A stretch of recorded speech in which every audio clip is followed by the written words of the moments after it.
নমস্কার, public news next চ্যানেলে আপনাদের জানাই স্বাগতম। সংবাদ পড়ছি আমি পল্লবী। ধলাই বিধানসভা সমষ্টির পালংঘাটে একটি বিসর্জন ঘাট সোনাই নদীতে তলিয়ে যাওয়া নিয়ে তীব্র ক্ষোভ প্রকাশ করেছে কংগ্রেস দল। বৃহস্পতিবার শিলচর জেলা কংগ্রেস সাধারণ সম্পাদক সঞ্জয় দেবের নেতৃত্বে কংগ্রেসের এক প্রতিনিধি দল ঘটনাস্থলে গিয়ে বিসর্জন ঘাট সোনাই নদীর জলে ভেসে যাওয়া নিয়ে তীব্র ক্ষোভে ফেটে পড়েন।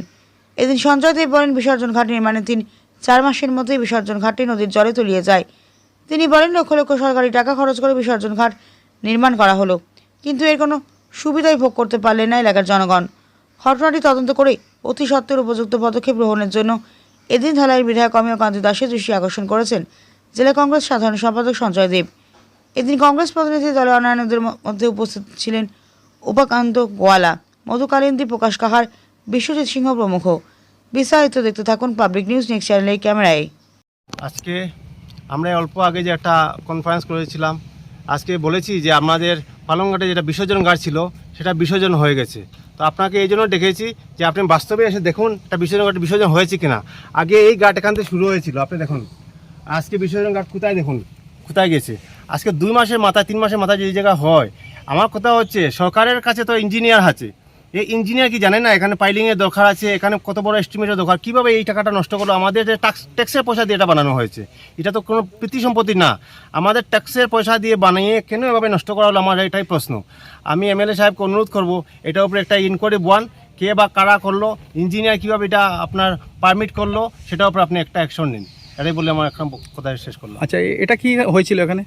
এখানে একটা বিসর্জন ঘাট বানানো হয়েছিল। হয় বিসর্জন ঘাট বানানোর 2 মাসের মাথায় সেটা বিসর্জন ঘাটে বিসর্জন হয়ে গেছে। আজকে আপনি নিজে দেখুন এই অবস্থা করে, এখান থেকে শুরু হয়েছিল, আজকে এখানে 2 মাসের মাথায়। আর 100% আমাদের হিন্দু এরিয়া একটা মূর্তি পর্যন্ত বিসর্জন দেওয়া হয়নি, এর আগে বিসর্জন ঘাটে বিসর্জন হয়ে গেছে। তো এটা আমার ওইটাই কথা। পুরো ঘাট হয়েছিল নাকি? পুরা ঘাট হয়েছিল, পুরো ঘাট হয়েছিল, কিন্তু দেখা যায় 2 মাসের মাথায়। এটা কোন নদী? এটা সোনাই নদী, মানে পালংঘাট এলাকা। পালংঘাট এলাকা। এখান থেকে পালংঘাট বাজার মাত্র 150 মিটার হবে। আর এখানে আমাদের বিজেপি ডিস্ট্রিক্ট প্রেসিডেন্টের বাসা, তিনিও কোনো অ্যাকশন নেননি। তিনিও পারতেন কিন্তু একটা অ্যাকশন নিতে, যে একটা ইঞ্জিনিয়ারকে ডেকে যেটা কিভাবে এস্টিমেট বানালেন আপনারা, এটা 2 মাসের মাথায় ভেঙে গেল, তিনি চুপ করে বসে রইলেন। আচ্ছা, যে এটা ঘাট যে ভেঙেছিল, ধ্বংসাবশেষ আছে নাকি? ধ্বংসাবশেষ একটু দেখান তো গিয়ে। না, এখানে তো ধ্বংস কিনা, না একটু জান না, একটু হাত দিয়ে দেখান, দেখি। না, এই যে টুকরোটা আপনারা দেখছেন, একটু জান না। না আমি এখানে দেখেন, এই যে টুকরোটা আছে, আর এই টুকরোটাই রয়েছে, আর কিছু নেই এখানে। এই টুকরোটা, এই টুকরোটা আর কিছু নেই। আর কিছু নেই।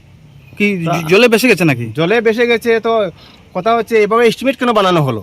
একটা নদীর সামনে যখন বানানো, একটা এস্টিমেট বানানো হয়, তখন নিশ্চয়ই একটা ইঞ্জিনিয়ার তো এক্সপিরিয়েন্স থাকা দরকার, যে কতটা এটা এখানে এস্টিমেট, কতটা পাইলিং এর দরকার আছে, কতটা কি আছে, একটা এস্টিমেট বানানো হয়। এইভাবে টাকা কেন নষ্ট? আমাদের কথা হচ্ছে কংগ্রেস পার্টি একটাই কথা, যে কেন টাকা কেন নষ্ট করা হচ্ছে? এটা তোমার জনগণের ট্যাক্সের পয়সা দিয়ে বানানো হয়েছে, তো টাকা কেন নষ্ট করা হচ্ছে? আমাদের এটাই প্রশ্ন। আমি এমএলএ সাহেবকে আবার অনুরোধ করবো যে আপনার উপরে একটা ইনকোয়ারি নিন, এটা কীভাবে কেন হলো ওটাকে দেখেন। আর আপনি সুন্দর যদি না হয় তো নতুন একটা দেন, যেহেতু আমাদের হিন্দু এরিয়া, একটা বিসর্জন ঘাট নেই, একটা বিসর্জন ঘাটে আপনি সুব্যবস্থা করে দেন। আচ্ছা, এটা মানে কত মাস আগে তৈরি হয়েছিল? আজকে প্রথম বিজেপি সরকার আসার পর। কত বছর হবে? আজকে 7-8 বছর আগে হয়েছিল। আচ্ছা, কত টাকা এসেছিল এটা? এটা 4 লাখ টাকা না 5 লাখ টাকা এস্টিমেট ছিল। এটা কোন ফান্ডের টাকা? এটা আমি সঠিক বলতে পারবো, এটা ব্লকে গেলে আপনারা জানতে পারবেন। আচ্ছা, আর কে তৈরি করেছিল এটা? এটা লোকাল ছেলেরা, বিজেপি ওয়ার্কাররাই বানিয়েছিল।